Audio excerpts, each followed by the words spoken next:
Buongiorno a tutte le ascoltatrici, buongiorno a tutti gli ascoltatori. Stamattina abbiamo iniziato con un brano che dire delizioso, elegante, sopraffino, raffinato, straordinariamente fuori dai tempi attuali è dire poco.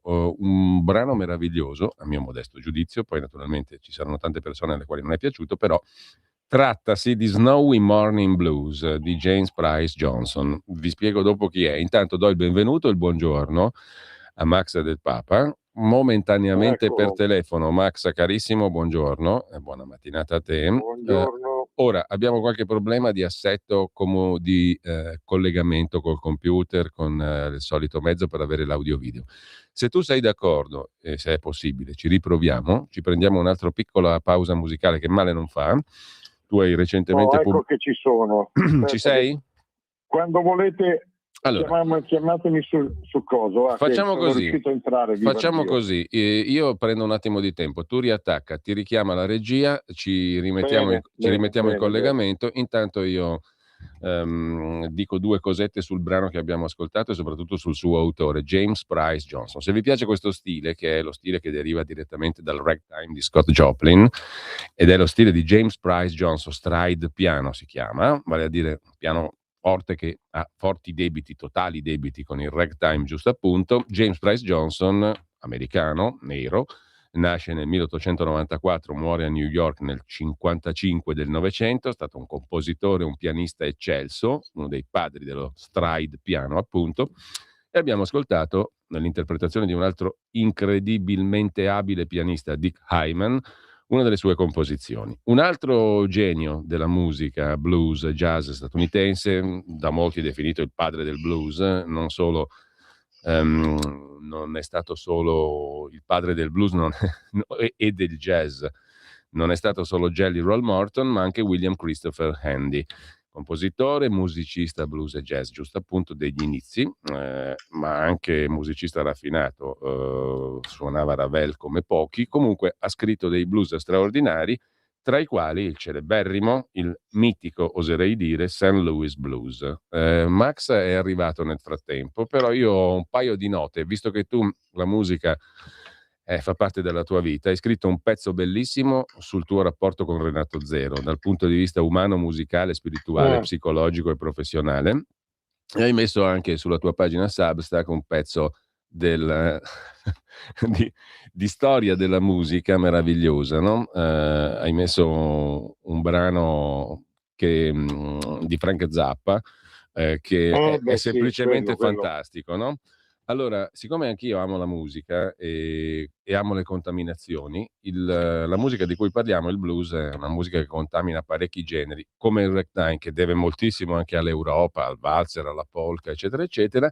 Insomma, St. Louis Blues, William Coleridge, William Christopher Handy, Dick Hyman. Un minuto e poi entriamo nel vivo della nostra discussione. Però questo ormai l'abbiamo messo in pista, ce lo sentiamo. Certo.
Allora, è un peccato sospendere una esecuzione di questo genere. Credo che St. Louis Blues la conoscono tutti, no? Ovviamente. Che te ne pare di questa esecuzione? La suono io, eh? La suoni? Alla chitarra o al Non, piano? sì, non così, Alla chitarra o al al piano, pianoforte? non così, magari Mm. non proprio così, però insomma me la cavo. È un fantastico. È fantastico, è fantastico, è un pezzo meraviglioso che peraltro, dicevo prima, ha poco a che fare con il clima di questi giorni, no? Questo tipo di musica che va dal ragtime allo stride al blues, in questo modo così elegante, raffinato, pieno di rimandi colti alla tradizione musicale, ha ben poco a che fare con i nostri giorni, che sono giorni di grande violenza, no? Tu ti sei occupato, Max, in dettaglio della tua zona, ne ha parlato pochi, nessuno ha parlato con te, o quasi nessuno. Vediamo di mettere rimedio per quel poco che possiamo fare qui a questa falla enorme, perché qua c'è una situazione sociale che mi sembra molto esplosiva. Adesso non voglio parlare di politica, di governo e di responsabilità di questo genere, perché quello che è il dato fondamentale è extragovernativo, se vuoi per il momento extrapolitico, però ha un profondo valore politico. Qua c'è un segno politico che va interpretato, che va letto, ed è il segno della crescente violenza. Di una violenza crescente e diffusa, costante, lo vedi dappertutto, gli episodi si moltiplicano. Dopo la strage di Modena pare che ci sia tutto un fiorire di aumenti di violenze anche spicciole, accoltellamenti, cose che tu avevi peraltro già previsto, tutto sommato, no? Nella tua veste di Cassandra. Allora, tu hai fatto una serie di articoli, di pezzi, sia sul tuo Substack, sia anche sul sito di Nicola Porro, a proposito di quanto è accaduto, partiamo da lì, vicino a te, a Porto San Giorgio, a Fermo. Hai fatto anche un pezzo molto interessante dal punto di vista sociologico-politico, su cos'è Lido Tre Archi, che è uno dei teatri operativi di questa violenza crescente, che ha incubato questa violenza crescente negli anni, ma in molti anni, in decenni. Allora, ti lascio libero di partire da dove vuoi. Io però partirei da un dato di cronaca. Intanto, cosa è successo? Porto San Giorgio è una piccola cittadina, no? Fermo è poco di più, in una periferia italiana come quella, perché oltretutto il discorso è ampiamente adattabile a tante altre zone della provincia e della periferia italiana.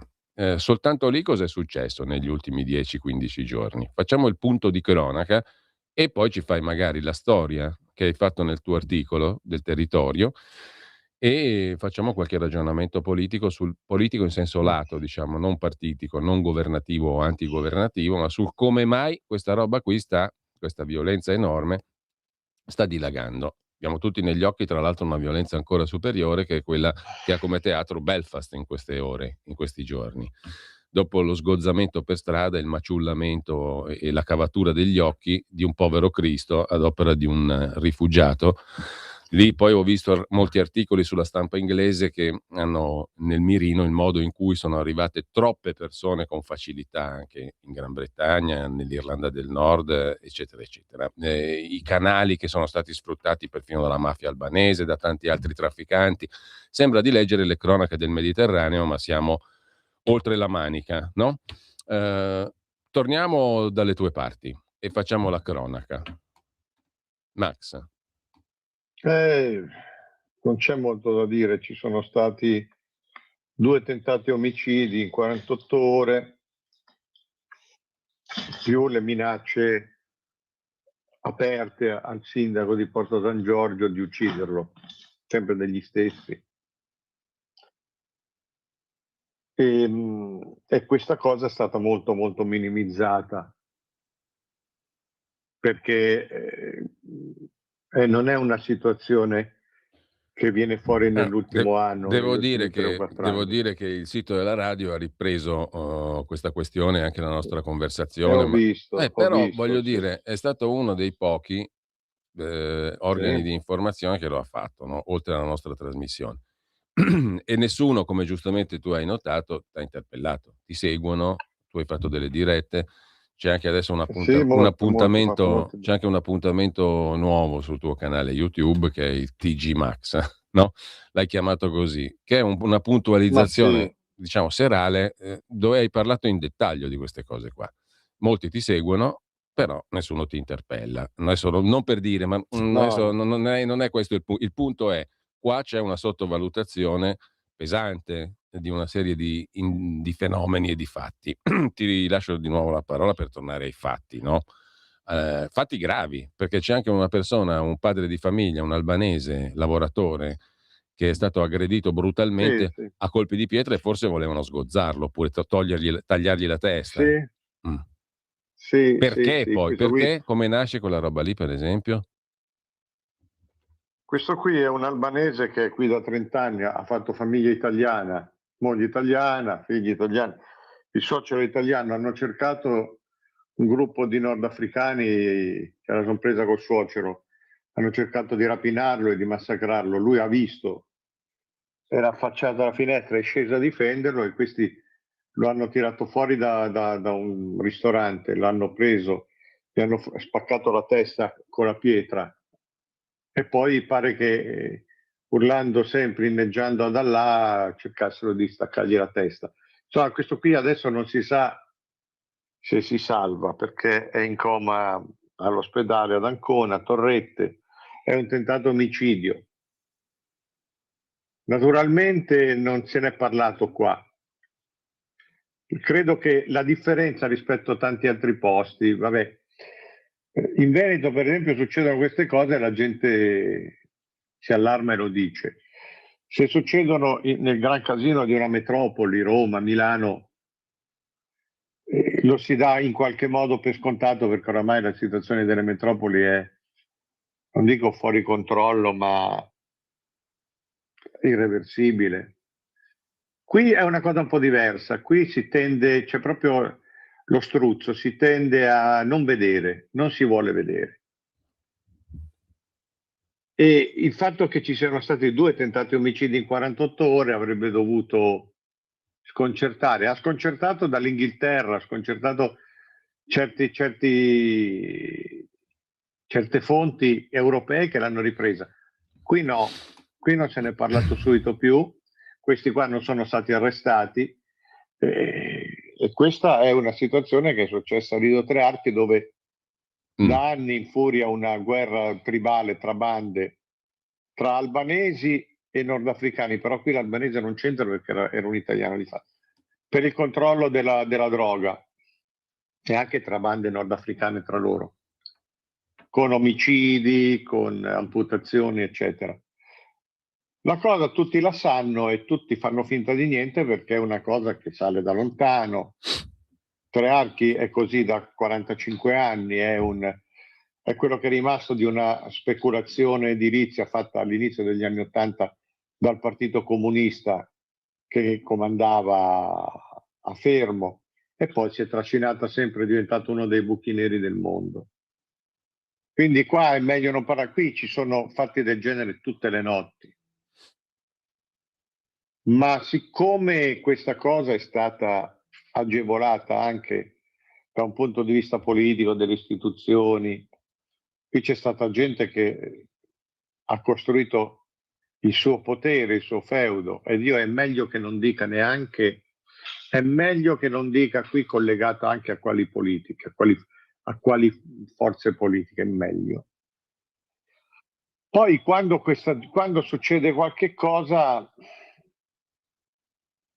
si cerca di dar la colpa ai cambiamenti climatici, oppure non se ne parla proprio. Io non ho mai visto una rimozione così. I responsabili di questa cosa sono stati celebrati, tutti sapevano, e io però mi sento dire, sappiamo che sarà quello che sarà, però ha fatto tanto per cosa? Cioè tutti dicono sì, sappiamo che qui c'è tutto un focolaio di etnie esplosive, di racket diversi, di prostituzioni, di spaccio, però insomma quello è uno dei nostri, quello ha fatto tanto, quell'altro è uno di famiglia, cioè c'è questa logica qui molto. Mafiosa. Sì, secondo me sì, comunque familiare nel senso Clanica. familistico, ma Sì, ma di clan, no? Quindi non è una situazione che si risolve. Già il fatto che una masnada di questi Maranza sono ragazzini, però sono figli di quelli che sono figli dei boss di cui dicevo, i boss magrebini, no, che controllano la droga, eccetera. E questi stanno qui da anni nel centro di Porto San Giorgio, hanno preso il controllo della stazione, hanno massacrato un padre di famiglia a pugni, a bottigliate. Prima del E anche signore questo no. albanese, no? Di cui sopra. 48 ore prima e poche ore dopo avere minacciato di morte il sindaco, il quale ha detto: io non mi faccio intimidire, io sono Capitano America, però bisogna integrare. Cioè è tutto un... E sai, qua a me quello che disturba, mi disturbava già ai tempi del Carlino. Succede un fatto così, tu vedi che arrivano uno dei vigili urbani, un assessore o il sindaco e un giornalista della cronaca locale. E si mettono a parlare: oh, quando vieni a casa, ebbene una sera ci sta nonna, nonna, sembrava, sai, te sembri sosa, e cioè diventa tutta una roba, un pretesto, anche uno scannamento per fare famiglia. Non c'è una differenziazione dei ruoli, non esiste più l'assessore, il sindaco, il vigile, la vittima, il coso, è tutto il giornalista. Poi il giorno dopo il sindaco ha detto, si fa finta di dargli del lei, Quindi il comandante della Guardia una Municipale. sorta di Ma io commedia molto... senza guardare in faccia la realtà e senza trarre le Io conclusioni. quando lavoravo al Resto del Carlino avevo molti problemi su questo perché mi dava fastidio, non mi adeguavo e mi facevano capire che potevo anche tornarmene. Cioè qui noi siamo così, siamo tutti bravi e naturalmente il giorno dopo che cosa titolano i giornali locali? Se possono non vedono, però dicono l'isola felice è in pericolo di diventare come a Milano, che sarà colpa di Trump, però noi rimaniamo sempre un'isola felice. L'isola Com'è felice. un'isola felice? L'isola felice. Chissà Sì, poi allora, perché. te hai Beh, ricostruito da 40 anni a questa parte cos'è l'isola felice, no? sì, sì, Mm. sì. Non c'è. Ci sono grossi problemi anche legati alla crisi economica, non ci sono più negozi, non c'è più commercio, non c'è turismo. Però c'è Però se lo riciclaggio, dici, c'è molto riciclaggio, eccetera. Però se lo dici ti dicono che essendo tu milanese, io vivo qua a 42 anni, perché non se ne torna da dove è venuto? Noi stiamo bene così. Siamo l'isola felice e qui ci scapperà il morto perché si aspetta.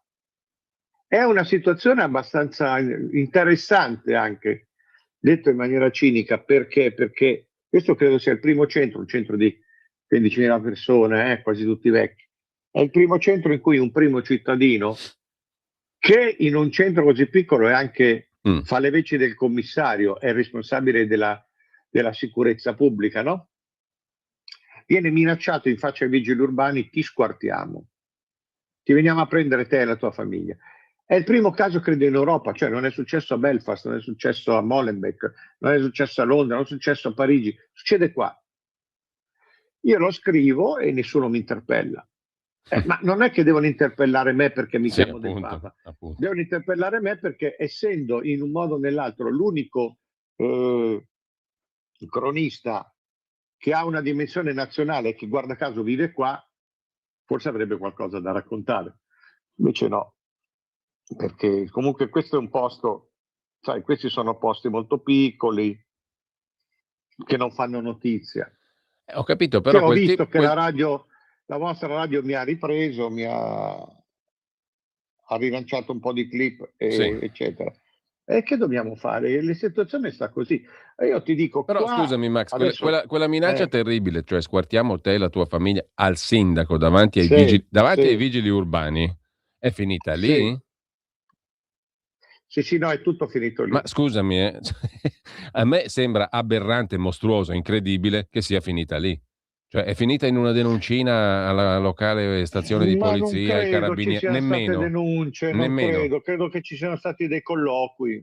Sì, no, ma anche il fatto di 2 tentati omicidi non è che è finito nessuno in galera, eh.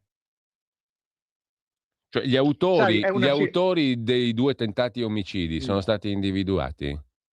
Sì, beh, individuati sì, poi si sa benissimo chi sono, non è che... Neanche arrestati? No, non mi risulta, potrei sbagliare ma non mi risulta. Credo che uno sia stato portato un attimo... No, non credo ci siano stati arresti, tanto è vero che poi ho sentito dire che il giorno dopo Quindi, erano diciamo, di nuovo lì ne in loco. possiamo dedurre che è normale cercare di massacrare a pietre un uomo e cercare di staccargli la testa senza finire neanche in gattabuia. Vabbè, un albanesi. È un Cioè albanese. qui sono molto inclusivi. Però è un albanese quello lì. Prendono gli africani È e un li albanese, mettono nelle ville comunali. uno che lavora, Però uno perfettamente integrato, come si suol qui dire. siamo molto inclusivi, con la S sono dura. Inclusivi. Inclusivi. Portiamo gli africani qua, eccetera. No? C'è anche il centro sociale che di fatto è una colita di alcolizzati. Sta di fronte al comune il centro sociale e imbratta i muri del comune. Cioè te praticamente ti rendi conto che fotografia che esce dalla provincia italica? Di che cos'è l'Italia? L'Italia profonda? L'Italia vera? Sai, L'Italia normale? qui sono molto inclusivi, però Inclusivi? quando poi succede qualcosa scatta l'etnismo, scatta un razzismo etnico di stampo austriaco, perché noi comunque siamo tutta una famiglia e siamo l'isola felice, quindi nessuno, e quindi dopo ci sono i distinguo. Ma guarda che qui, capovolgendo la situazione, 10 anni fa ci fu l'omicidio aberrante, vergognoso di un nigeriano preso a pugni per futili motivi da uno di qua. Quello sfondato da un pugno, quello era un picchiatore, era un violento. Questo nigeriano cadde, batté la testa sul marciapiede e morì. La logica fu, era un africano, poteva starsene a casa sua. Anche dalla sinistra estrema, furono tutti d'accordo. Il sindaco che diceva sì, tutto quello che volete, però quello che l'ha fatto è un fermano, è un figlio nostro. Io ho ancora tutti i documenti, gli articoli. È uno di noi. Allo stadio, siccome questo era un ultra, si riempirono di striscioni a favore di questo. Le pizzerie, solidarietà, questo non ha pagato niente, questo poi ha patteggiato 4 anni, si è fatto un giorno di galera. Il nigeriano l'hanno rispedito in ceneri a casa, la moglie gli hanno detto tu è meglio che passi da un'altra parte, se no fai la stessa fine, e se n'è andata via. Non c'è stata nessuna solidarietà. L'unico che aveva detto che era una cosa aberrante era Don Vinicio Albanesi della comunità di Capodarco, che ospitava, che aveva aiutato questi qua. Ma io andai al cimitero dove c'era questo qua, non gli avevano fatto manco la lapide, gli hanno fatto una specie di telo di plastica con una foto, hanno tenuto un po', poi l'hanno buttato via. Quindi diciamo il brodo di coltura ce l'avevamo tutto già pronto noi. Sì, anche a me avevano detto che siccome io me l'ero presa, perché poi non è questione di essere a prescindere a favore o contro, quel povero nigeriano lì era stato provocato, mentre passava gli avevano detto sei una scimmia africana, te tua moglie, gli facevano il gesto della scimmia. Quello si era incazzato, aveva preso un palo da terra e ha preso un pugno in faccia, è caduto e è morto. Quando io ho detto che non era una cosa accettabile e possibile, mi hanno detto che dovevo stare attento io. Però qui sono inclusivi e un'isola felice. Sì. La situazione è questa: qui ci scapperà il morto, perché poi siamo pieni di alibi, capisci? L'idroterarchia è una roba... Ecco, tra l'altro scrive un ascoltatore, intanto ricordo il numero per mandare i messaggi, sono già le 10:30, tra poco dobbiamo una piccola pausa. Comunque potete mandare i vostri messaggi al 34 WhatsApp al 340 6709 659. Scrive un ascoltatore: buongiorno, sto ascoltando con piacere quello che dice Max. Domanda: Tre Archi sono forse quei palazzoni obbrobrio che si vedono passando dall'autostrada verso sud alla sinistra? Mi ricordo che già oltre 10-15 anni fa, nei numerosi viaggi di lavoro, notavo con preoccupazione un covo di immigrati clandestini. Sono quelli? Sì, certo che sono quelli. Quelli sono palazzi che sono rimasti sventrati per 30 anni. Poi in parte col PNRR, non sembra a me, li hanno ritirati su, però non li hanno bonificati. Quindi questi qua succede un po' come a Calvairate, un po' come a Scampia, così, dove c'erano le vele. Questi sono presidiati da quelli col macete, coi cani feroci, ed è così ancora. Sarà Allora, sempre Max, così. abbiamo una pausa, quella delle 10:30. Tra poco. Stai ascoltando Radio Libertà. la tua voce libera, senza filtri né censura. La tua radio. Lo amiamo perché ci offre sempre le cose più buone e naturali. Linea Alberto Acerbis. Buongiorno cari amiche, buongiorno cari amici di Radio Libertà da Alberto Acerbis. Se volete prenotare il nostro olio tramite il sito, vi ricordo olioacerbis.com. Lì entrate e vedete la nostra azienda, ma trovate anche nella sezione cosmetica la nostra linea La Bava di Lumaca Rimas. Sono già tantissimi anni, più di 18 anni, che le nostre amiche, in modo particolare in questo periodo, ordinano la nostra crema alla bava di lumaca. Attenti alle parole, attenti, eudermica e certificata da BioCert Italia come crema biologica. A cosa serve la crema alla bava di lumaca Rimas della Acerbis? Combatte le rughe, scottature, psoriasi, dermatiti, cuperosi, elasticità della pelle, idratazione, scottature, insomma una crema a 360 gradi. Ma ricordo, crema biologica, l'offerta, siamo in raccolta negli allevamenti convenzionati in questi giorni, perché poi le chiocciole vanno a dormire. Attenti, perché è una cosa davvero fuori di testa.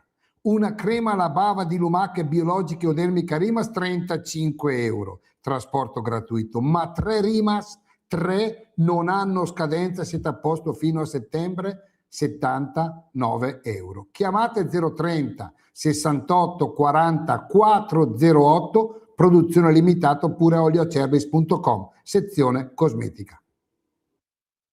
Un nuovo modo per sostenere la tua radio. Visita radiolibertà.net. Ti basta un click e potrai versare il tuo contributo volontario direttamente online. Potrai donare con ogni tipo di carta di credito, anche prepagata. Ti aspettiamo online Su radiolibertà.net. Sostieni la tua radio con il tuo contributo volontario. Radio Libertà. La tua radio. Diamo voce alla nostra gente. Allora, rieccoci in onda con Max Del Papa, sono le 10:32 in questo momento. Tra poco magari apriamo anche le linee telefoniche, tra qualche minuto, allo 02 92 94 7222. Max, il quadro che tu hai tracciato mette insieme tante cose, tanti spunti di riflessione. Allora, l'assenza, tutto sommato, del controllo del territorio, perché non c'è. L'assenza di anticorpi nella cosiddetta società. Lascio perdere di aggiungerci aggettivi civile, non civile, perché sono tutte stupidaggini. La società, le persone che vivono lì, non hanno anticorpi. Non Credo che sia più questo. Ecco. C'era già un perfetto terreno di coltura fatto da piccoli egoismi, interessi, quattrino. Il quattrino magari era generato, che ne so, dal pubblico o dalle associazioni caritatevoli o da qualcosa del genere o dalla criminalità, perché poi non lo so fino a che punto la cosiddetta società normale è aliena dagli interessi di questo tipo, no? No. Quindi reazione sociale di repulsione verso il crimine e i criminali, è quella che manca. È quella che manca. Perché quando su una scena di una roba così terrificante succedono scenette come quella che hai descritto prima, il cronista con l'assessore, col vigile, siamo finiti, no? Non ne esci più da lì. E questo è la provincia italiana, sta diventando anche questo. Perché mi sento di poter dire che questo quadro qui, fatte le debite almeno differenze, una parte, poi non so se anche altrove, sì, qui sicuramente è così. Una larga parte, fatte le debite proporzioni e differenze, è adattabile a tanti altri contesti della provincia italiana, perché questo sta succedendo, e sta succedendo che si moltiplicano i casi di violenza, di tracotanza, di controllo del territorio, che bene o male sono riconducibili a criminalità sicuramente, ma anche a motivazioni ideologico-religiose di sottofondo, non secondarie, perché anche i Maranza rappresentano un tipo di cultura che poi gemma dal ceppo dal quale si nutrono quelli che hanno fatto l'attentato a Modena, quelli che vogliono staccare le teste, quelli che recitano la formula Allahu Akbar e compagnia, o sbaglio? Io ho imparato una cosa in tutti questi anni in cui ho seguito anche queste dinamiche, cioè sì, noi puntiamo giustamente il dito sul fatto di questa immigrazione islamica incontrollata che arriva, c'è tutto un disegno politico, c'è tutto un disegno a fini di destabilizzazione adottato dalle sinistre occidentali, tutto vero, tutto quello che si vuole, però mi sono accorto che questi fenomeni possono riuscire dove c'è una condiscendenza di fondo del tessuto sociale. Lì attecchiscono meglio. Cioè, mi racconto, in Corsica ci hanno provato ai tempi. Quando hanno cominciato con i primi atti teppistici, con i primi provare incendi alle chiese, i corsi, che tu sai non sono persone esattamente maneggiabili, sono andati a prendere questi qua e gli è bastata una notte. Tu hai mai più sentito negli ultimi 25 anni di un attentato in Corsica da parte degli islamici? No. Qui invece sai, perché questi ci danno la droghetta, perché questi gli affittiamo gli appartamenti, neri, le armi, quello, quell'altro, e poi quando la logica, no, ma noi qui non abbiamo bisogno di nessuno, siamo l'isola felice. Quindi le cose, Modena per me non è un caso che la prima strage jihadista in Italia sia stata fatta a Modena. Terreno fertile. Che c'era un terreno fertile e si continua. A Milano sono andati avanti per 10 anni a dire che era solo una situazione di percezione, non era vero niente. Chi protestava perché gli tagliavano la gola era un islamofobo. Adesso il sindaco dice no, bisogna fare qualcosa, la magistratura non collabora, è incredibile sta roba. Ma guarda, anche qua a Belfast quello che è successo, io ieri ci ho fatto una diretta, il modo in cui l'informazione italiana ha trattato questa roba è oltre l'ignobile. Hai anche appena pubblicato un articolo sul sito di Nicola Porro, no, su questa questione. Sì. Vogliamo parlarne? È oltre l'ignobile. Cosa ti sta dicendo questa cosa? Mi sta dicendo due cose. Una è allora, il titolo dell'ANSA, che poi ci siamo anche brevemente commentati ieri, no? Che è uscito in questi termini: accoltellamento shock di un rifugiato. A una persona che legge fa pensare che è stato ammazzato un rifugiato, quindi è stato ammazzato uno straniero, locale. È stato accoltellato uno straniero.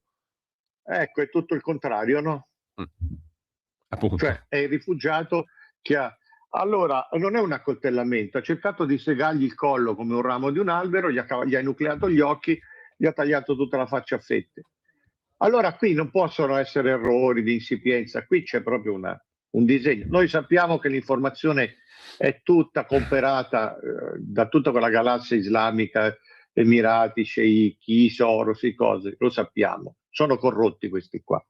Però da un punto di vista umano c'è un cinismo che è rivoltante. No, poi tra l'altro, scusami, perdonami, il titolo del Corriere della Sera che tu giustamente citi anche nel pezzo, cioè in Irlanda veicoli in fiamme, strade bloccate dopo un attacco col coltello attribuito a un migrante.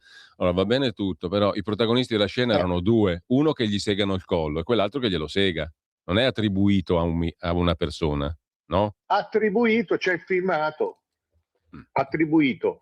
E non è un attacco col coltello, è una decapitazione. Appunto. E non è che a Belfast si sono svegliati tutti la mattina col demone della remigrazione, si sono incazzati dopo 30 anni di politiche. Cioè, solamente quello che sta facendo Starmer in questo periodo è al di là, della malvagità, della follia, cioè la polizia che prende i bianchi e veramente li tortura, o se si prendono una coltellata li guarda morire e gli ride in faccia. Quindi questa è una situazione che dopo 30 anni è esplosa. Perché poi c'è l'altro aspetto. Da un punto di vista umano c'è un cinismo e un disprezzo demoniaco verso le vittime. Da un punto di vista etico, professionale, giusto perché in Italia non so che ordine ci sia, perché dei giornalisti, perché qui siamo oltre il ribaltamento della verità. E allora, ancora una volta, c'è una situazione di totale accondiscendenza, di accoglienza. Tagliateci più teste, perché noi siamo prontissimi a questo. Infatti lo dicono. Loro avevano detto le teste rotoleranno, ci sono imam in tutta Europa e le teste stanno rotolando. E la reazione qual è?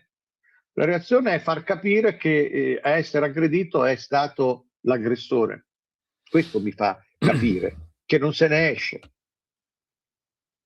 Allora, abbiamo credo una telefonata, apriamo le linee 02, c'è già una persona in attesa, comunque 02 92 94 7222 per chi vuole intervenire, poi ci sono dei messaggi che ti giro velocemente. Sentiamo la telefonata, pronto? Sì, pronto, buongiorno. Volevo fare tantissimi auguri al signor Max del Papa e dare la mia solidarietà, dire che mi dispiace molto, molto, molto per quello che le hanno provocato questi assassini che hanno voluto vaccinare, hanno voluto imbrogliare e sterminare parte della popolazione italiana e parte della popolazione bianca occidentale. Grazie a noi, diciamo, che forse ci siamo risvegliati, come diceva Jodorowsky, il grande risveglio c'è stato e grazie a questo il loro piano malvagio non è andato a buon fine, o perlomeno mi spiace che tanti non l'abbiano capito e ci erano contro noi over 50 che dicevamo state attenti, guardate che è tutta una porcata, ma non siamo stati capiti. Però con il senno di poi tante cose sono venute alla luce. Mi spiace molto molto molto, a partire da tutti quelli collaborazionisti, a partire da quelli che ci sono a Roma sul Colle Alto, a quelli che ci sono in Vaticano, lì lì ci ha pensato il Padre Eterno. Allora, non so se hai qualcosa da aggiungere, Max, o da dire. Sì. Prego, perché poi ti giro un messaggio via WhatsApp. Sì, io capisco tutta l'organizzazione del messaggio, no? Però qui la solidarietà a me, malato di cancro, mi sa tanto di formale, di pretestuosa per poter affermare tutto il discorso che ci hanno fatto, eccetera. Poi se questa si continua si va a finire a Putin, si va a finire... Grazie per la solidarietà, però io non so se riceverla, perché qui serve solo a introdurre il solito discorso del ci hanno tutti fatto quello, quell'altro. Solidarietà va data quando si vuole e basta, non all'interno di tutto un discorso di persecuzione globale, eccetera, e quello del Papa, quello del Colle, quello di sopra e di sotto. Vabbè. Non usatemi come pretesto. Ecco, allora Giulio ci scrive: vi vedo sempre perché mai indifferita. Ho un po' di domande e osservazioni. 1. Purtroppo i social distruggeranno i giornali. Mio figlio di 18 anni sa tutto ma via social. Vecchi immigrati sono venuti... Purtroppo no. Purtroppo no, infatti il purtroppo è perfino eccessivo.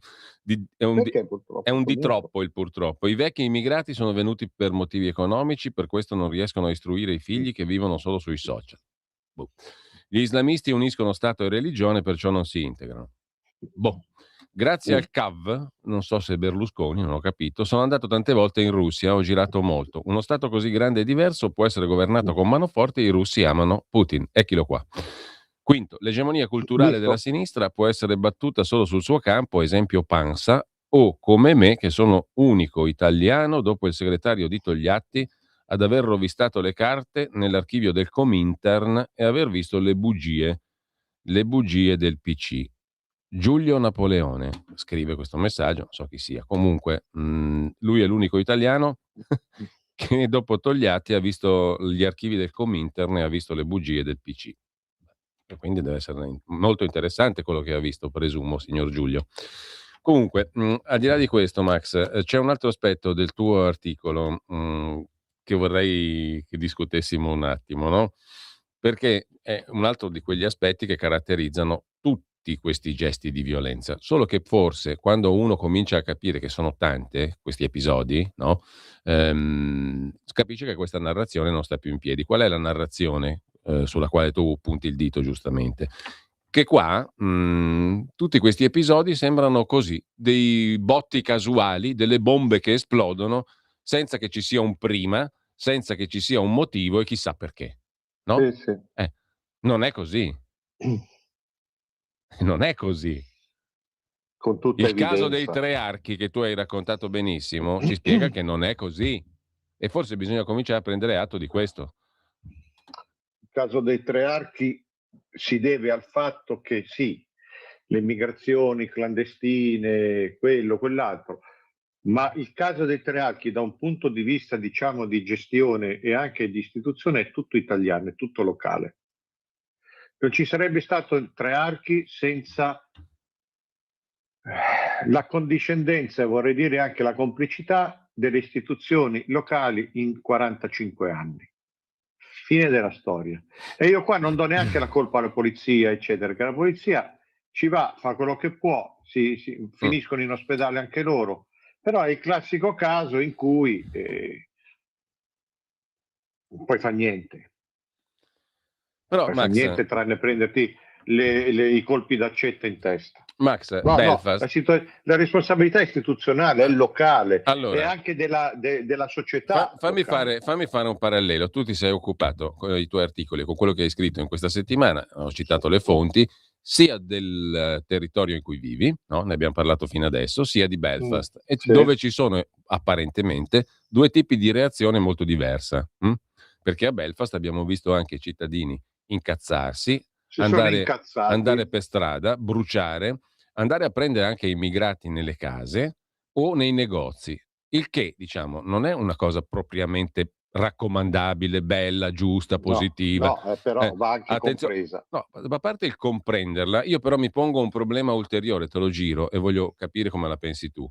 Perché questo tipo di reazioni avvengono all'interno comunque di un quadro politico istituzionale, che comunque c'è, no? Che sia latitante, che sia debole, che sia connivente, c'è.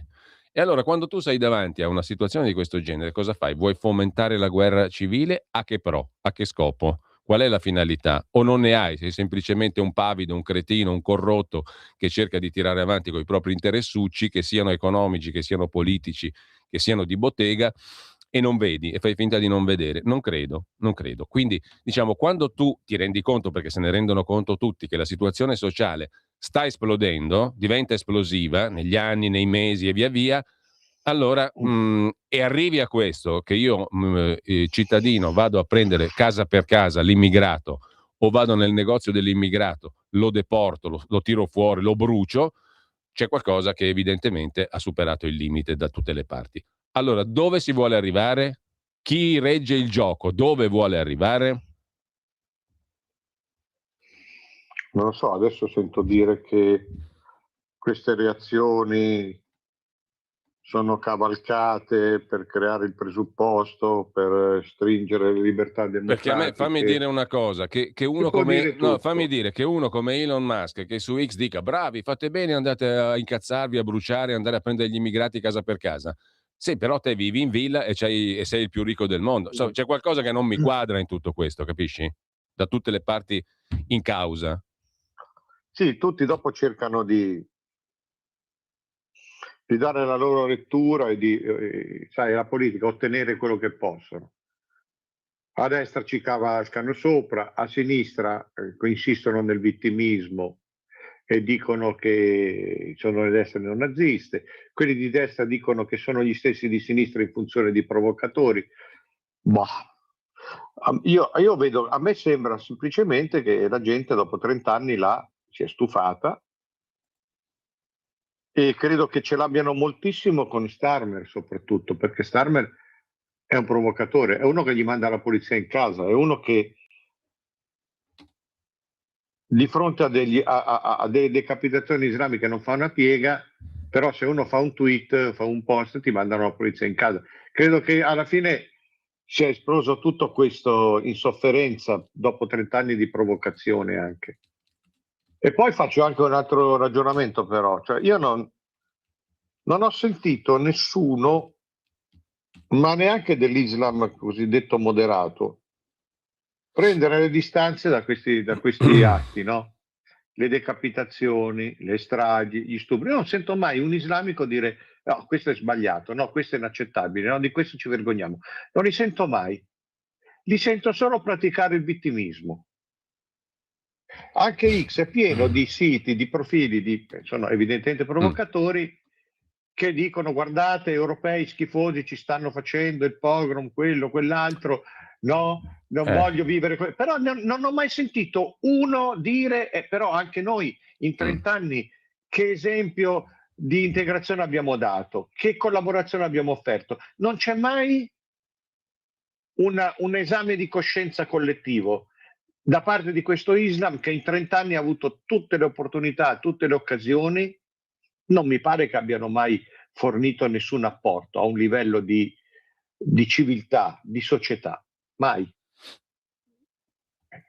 Sì, tu scrivi, io li manderei indietro tutti. Tu scrivi basta subire, basta discorsi, però io ho la sensazione che questo qui, la risposta di Belfast, sia comunque una strada che non conduce a una migliore società e alla risoluzione dei problemi, e alla risoluzione dei problemi, perché storicamente le rivolte, le ribellioni, i riots come li chiamano lì, no? Hanno sempre avuto poi uno sbocco autoritario a pro del potere. Lo so. Mi sembra, non dico che sia positivo, dico che mi sembra inevitabile. Ma certo, da un punto di vista oggettivo puoi considerarla cosa così. Che in Italia non succederà mai, ma sai, la stessa roba succederà poi anche in Francia. Cioè, queste sono cose. Perché questi dell'Islam, loro non è che si fermano, la loro logica è andare sempre avanti, tagliare sempre più teste. La loro è la logica della conquista.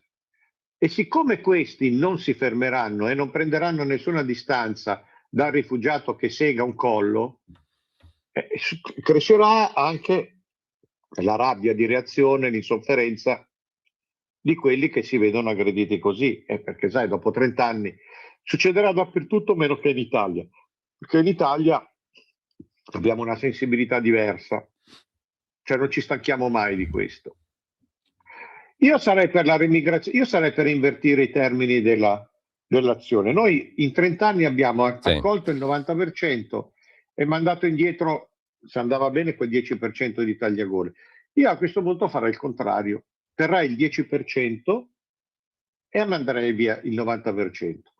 Dopo una generazione si vede quanti di questo 10% si sono veramente radicati e adeguati. Se c'è stata una vera integrazione restano, se no se ne vanno anche loro. Io a questo punto la vedrei così. Ed è quello che argomenti è quello che argomenti nel tuo articolo, nel tuo pezzo su Nicola Porro, sì. L'ultimo che compare sul sito di Nicola Porro. C'è un audiomessaggio, poi se qualcuno vuole intervenire lo può ancora fare perché abbiamo un paio di minuti, 3, 4, poco più. 02 92 94 7222, l'audiomessaggio via WhatsApp 340 6709 659. Volevo dire soltanto, sono Paolo Varese, non prendertela se ti danno della solidarietà, ti usano come pretesto, perché tu sei non un pretesto, ma sei la prova lampante di una situazione di fatto, va bene, sei la prova, la dimostrazione di una situazione scandalosa, che forse leggeranno i nostri figli sui libri di scuola, i nostri nipoti sì, sui libri di scuola. Ho capito. Quindi la tua solidarietà prendetela tutta, perché è un'ingiustizia che è stata fatta a te, a tanti, ed è che fa incazzare, e non sei un pretesto per avvalorare certe situazioni, ma sei la dimostrazione che queste cose qui sono reali e qualcuno è ancora nella bolla che non l'ha ancora capito. Un abbraccio a tutti. Max. Vabbè, d'accordo. Però quando dico pretesto non voglio poi andare a finire a tutto quell'armamentario che tira dentro i carbonari, i masoni, come diceva il Sorbrega, le elite, quello, quell'altro. Sì, perché poi dopo da lì si va alla solidarietà, Max del Papa, coglione che c'ha il cancro, povero Putin, ci salverà lui. Ma questi signori lo sanno che i proxy di Putin si chiamano Iran, si chiamano Hezbollah, si chiamano Hamas, si chiamano Cina, no?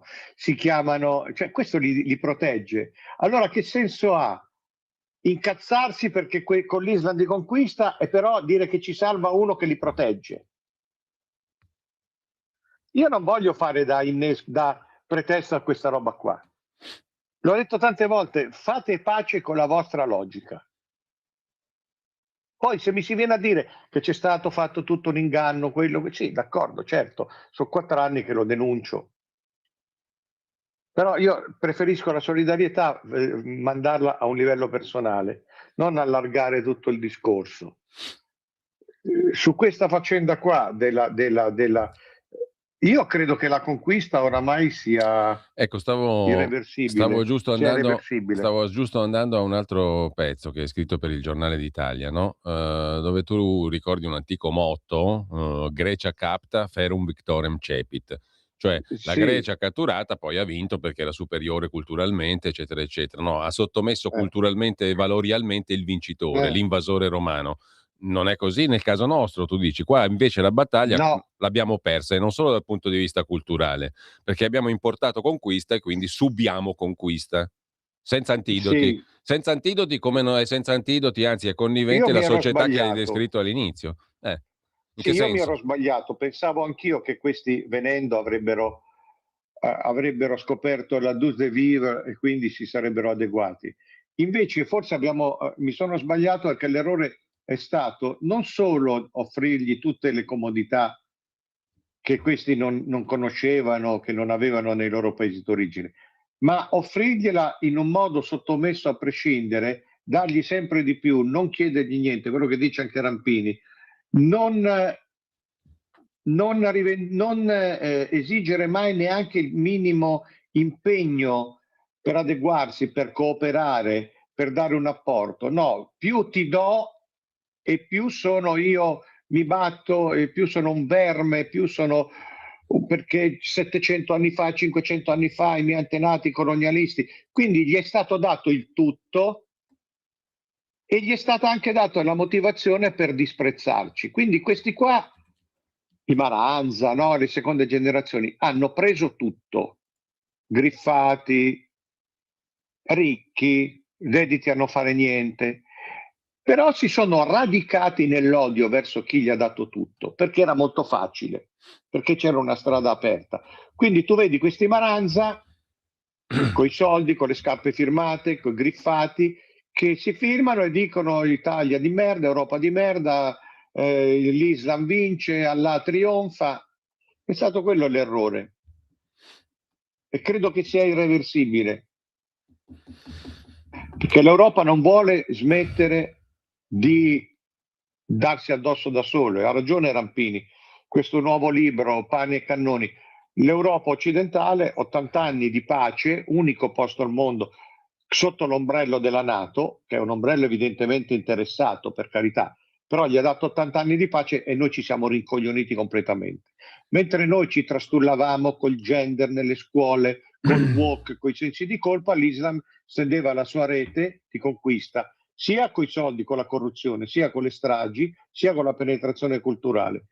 E adesso noi siamo peggio che rincoglioniti, siamo presi. Allora, intanto l'agenzia ANSA, la variante moderna e aggiornata ai tempi e agli umori e alle culture moderne dell'agenzia Stefani, ma con lo stesso impianto, diciamo, totalitario di base. Al Jazeera, quella lì è Al Jazeera, l'ANSA. Ecco, appunto, aggiornata ai tempi, nei valori e nelle modalità, mette in prima pagina la caccia allo straniero a Belfast, no? Quello diventerà ovviamente il punto centrale, non l'antefatto, diciamo, ma le conseguenze, no? Quindi il problema è la caccia allo straniero, che non è che non sia un problema neanche per me, ti devo dire la verità, perché come ti ho detto prima, non ci vedo una strada pulita in quella roba lì. Poi comprensibile, come dici tu, poi spiegabile, poi perfettamente, diciamo, logica sotto certi aspetti, prevedibile. Non è italica quella risposta lì, perché da noi non c'è, no? Qualcuno magari lo vorrebbe pure, però anche in quel caso avrei i miei dubbi sulle finalità di chi lo vorrebbe. In ogni caso la chiudiamo qua. Però... No, da noi non succederà mai niente. Da noi è molto più facile che questi qua vengano a dare la caccia a noi in modo ancora più sistematico, stai tranquillo. Allora chiudo, a proposito di star male, star bene, effetti eccetera, con l'ultimo pezzo che hai scritto adesso proprio sul Giornale d'Italia, sul Sinner, 24 anni, super controllato, controlli di routine, check-up di routine, tutto a posto. Vero? Giusto? Corretto? Cos'è che diceva Zangrillo a Berlusconi? Ci siamo capiti, Presidente. Cos'è che ci siamo capiti? Quando è morto. Ecco. Siamo capiti perché Zangrillo non voleva che si trivaccinasse con una leucemia. Invece lui ha ascoltato altri ed è morto. E Zangrillo, ci siamo capiti, Presidente. Ci siamo capiti. Ci siamo capiti anche sul 24enne Sinner. Ci siamo capiti. Il punto è che Sinner è andato a farsi il check-up. Il punto è che cosa è andato a fare? Cosa è andato a cercare? Esami ultra sofisticati del sangue e esami ultra sofisticati al cuore. Al sangue per capire quanto la spike è rimasta dentro e al cuore per capire se il cuore gli regge, perché questa stanchezza evidentemente non è attribuibile al riscaldamento globale. Allora Max, sono le 11. Quindi questi sono i due effetti più marcati dei vaccini. Io sono molto fiero dell'attacco che ho fatto di questo pezzo. Se vuoi te lo leggo. Sì. Al 30° valore improvviso in 4 anni, il campionissimo Sinner fu preso da un leggerissimo sospetto, o per meglio dire, si incazzò come una bestia. Paolo Villaggio. Omaggio a Paolo Villaggio. Sì. C'è poco da ridere. Grazie Max. Dobbiamo salutarci. Grazie a Max Del Papa, un saluto a tutti, sigla e poi un pezzettino di Dick Hyman che suona Eubie Blake, altro grande pianista e compositore. I'm just wild about Harry. Adoro Harry, vado pazzo per lui. Avete ascoltato Auto da Fè. Jean-Pierre?